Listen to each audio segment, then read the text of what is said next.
1045 The Team, 1045theteam.com. Brady and Gaz in for Levac today. On the phone right now, Andrew Mearns covers the Yankees for Pinstripe Alley, one of the foremost authorities on the Yankees in the blogosphere. And Andrew, Gaz and I have been talking about Masahiro Tanaka. Who do you want to see start opening day? Should it be Tanaka, despite the fact he's had a rough spring? I think you still have to go with Tanaka. He's the guy that you're paying the most to start games like this, and you trust him to start in the playoff game. And we saw last year, even though he did have the partially torn UCL, there were certainly games where he did step up, and he was the ace.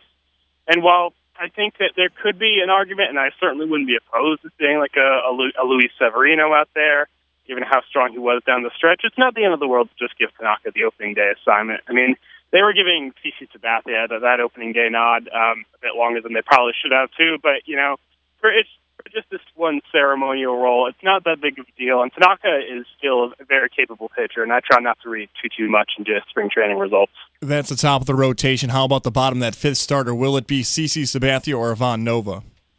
I think it's probably going to be CC Sabathia, and that's okay with me, really. I think there are enough questions about Ivan Nova, too, and he's been kind of up and down this spring as well. Maybe a little bit better than CC, but not so much that I really think that's going to make that much of a difference. And frankly, I think Ivan Nova makes more sense in a bullpen role than a CC Sabathia would. I mean, CC Sabathia is not exactly a big guy. It's not exactly a small guy, and you don't really expect him to be able to work capably out of a bullpen. There's just something that doesn't really seem to fit where he would make sense in a relief role. But with an Ivan Nova type, you could see him coming out of the bullpen and providing some much-needed middle relief, a la like Ramiro Mendoza in the 90s, and so for the Dynasty Yankees. And I think Ivan Nova can make more sense in a bullpen role than CC Sabathia, and ultimately that's kind of what it comes down to, since it's pretty much a coin flip anyway. Andrew Mearns of Pinstripe Alley with us on 1045 The Team and 1045theteam.com. Brady and Gaz in for Levac today. Andrew, Gaz and I have been having the debate all week as to which Yankee needs to have a huge year for the Yankees to get back to the playoffs and be successful. If you had to pinpoint one Yankee, who's that most important player? I think for me, it's another one of those coin flips, and I think they're going to need a big year from either Michael Pineda or Nathan Eovaldi. Both of those guys have just a ton of potential, and we've seen what they can do when they're at their best. I mean, Pineda had a 16-strikeout game on Mother's Day last year, and Eovaldi was probably the Yankees' most consistent starter for about a 2-3 month stretch there last year.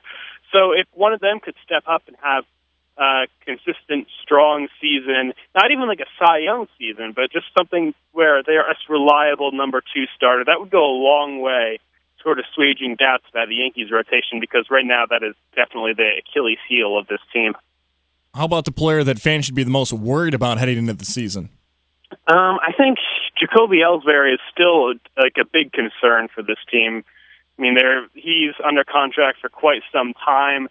Last year, he had the injuries that Ellsbury, so there was always going to be some injuries pretty much. And while he was pretty good in 2014 for the team, 2015 was a step down, and the Yankees are really going to need a good season from him to really make them not that worried about this long-term investment. It was kind of a questionable deal at the time, but if he has another off year like he did in 2015, then it's just going to look worse and worse. So, and with the questions about him already heading into opening day with his health, it's just another flag thrown into the mix. So definitely Ellsbury would be my pick.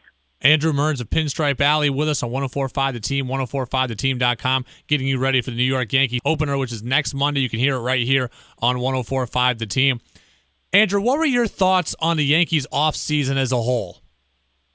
I thought they did a pretty good job. I was a little disappointed that they didn't pick up any of the free agents. I mean, you'd think that they could have at least picked up one starting pitcher off the scrap heap, maybe even just a rebound type like a Doug Fister.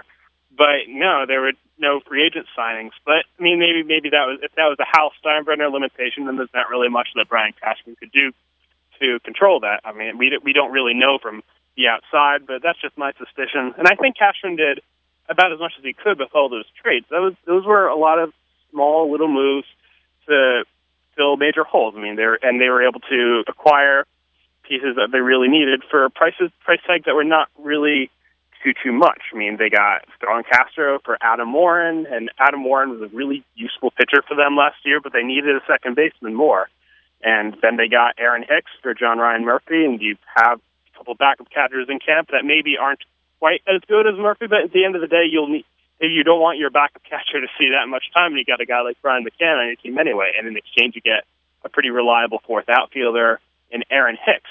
And then the Chapman deal, which, you can have your debates about the, morality of it, picking him up when the price is flawed for reasons that had nothing to do with baseball. It kind of makes me a little bit uncomfortable. But at the end of the day, they were able to get one of the better relievers in baseball for a package of 4 prospects who, while some of them are okay, it's certainly not the end of the world that they're out of the system. So I think Cashman did a pretty good job. If I were to give the offseason a grade, I would say about a B+, somewhere around there.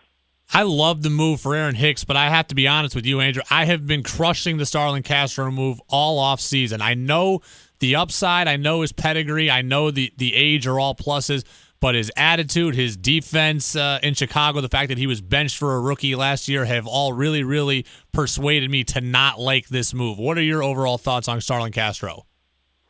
I think that, it's certainly understandable to be skeptical about it, especially since, for as much as they've gone on about, he's had 3 All-Star appearances already, and he's 1,000 hits before age 25. I think, first of all, the All-Star appearances, I think, is more of a byproduct of the Cubs kind of being lousy until, last year. So I'm not putting too much credence into that.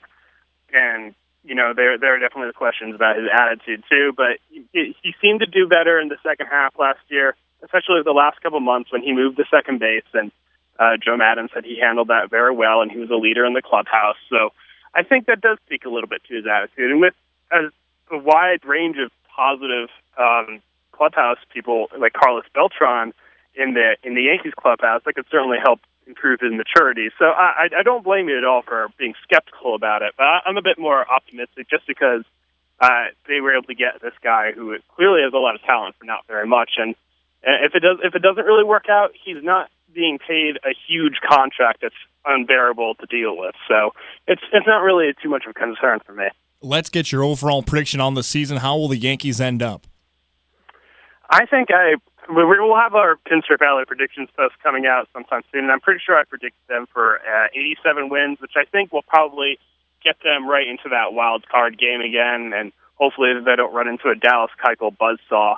But but this AL East is very up for grabs. I think any one of the 5 teams could win it. Maybe not the Orioles as much, but I think if any of those 4 teams were to win the division, I'd probably say, yeah, that sounds about right. And the Yankees have as much of a chance as any. So my prediction is a wild card, but hey, they could certainly win the East. Andrew Mearns, Pinstripe Alley, with us here on 104.5 The Team, 104.5theteam.com. Brady and Gaz in for Levac. Andrew, we love the blog. We love the site. Thanks for being with us. All right, thanks for having me.